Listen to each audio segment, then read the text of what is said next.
You rightly mentioned, Ashish, is about green financing, carbon credits, and in the entire green ecosystem being financed out of Gift City. We are also seeing, leasing, ship leasing, and all of that, those kind of activities. In fact, Business Today did a cover story recently on how Gift City is progressing. And in that, we found a lot of other, even larger accounting firms, etc. So are you really seeing the major green shoots of this whole ecosystem being built now?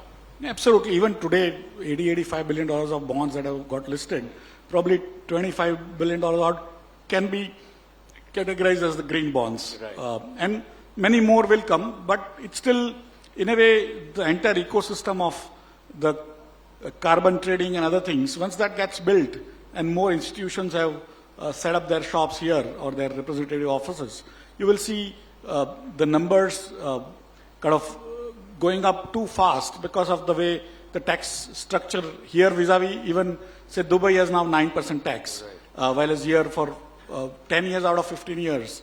And you can select which 10 years you want.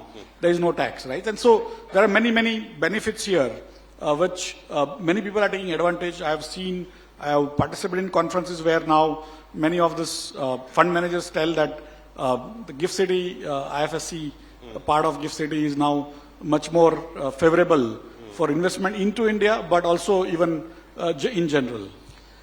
You mentioned regulation also as an important piece of this Gift City initiative, and indeed of financial markets. You are a quasi-regulator in that sense. What are the key elements of regulation you think an organization or an entity like the Gift City needs to add to the already existing and robust layer of regulation which we have in India, in the markets?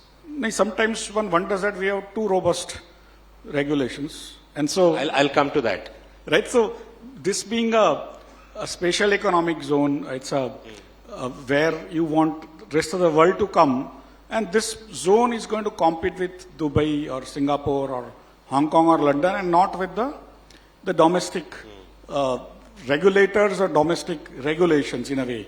So broadly speaking, if we can benchmark against the regulations or lack of it or flexibilities that are available in terms of the players who can come into this place, their tax treatments, the way they need to register from there onwards to even setting up companies. If it takes one day there, in how many minutes you can kind of structure a company here.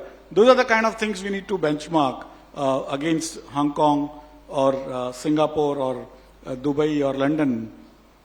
And that's where I would say we are still sort of very far in terms of benchmarking abilities for speed or execution or lack of hassles that people need to basically have. Of course, tax breaks are brilliant because now Singapore also has a reasonably large tax.